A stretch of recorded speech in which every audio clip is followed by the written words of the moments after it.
I've been having a problem with my dishwasher. I would open the dishwasher after a run to find out all the dishes are still dirty. This is because the detergent dispenser is not opening and it's getting stuck. If you have this problem, then I have a solution for you. So keep watching. What's happening is buildup from detergent and calcium deposits from water are clogging the crevices of the dispenser. This makes it difficult to open and close, and the door gets stuck.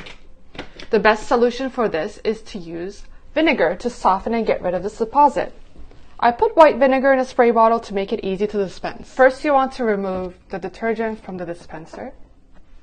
Then spray the vinegar all around the dispenser and the door, even removing the door out of the way to make sure you get it underneath. Then, without lifting the door, leave it for 10 minutes to soak. After 10 minutes, slide the door of the dispenser back and forth a few times to break down any buildup. And that's it! You're ready to put in your detergent and start your machine. After the first run, you'll see how much smoother the door opens and won't have any problems with dirty dishes again. Make sure to do this whenever you feel it's needed. Thank you for watching.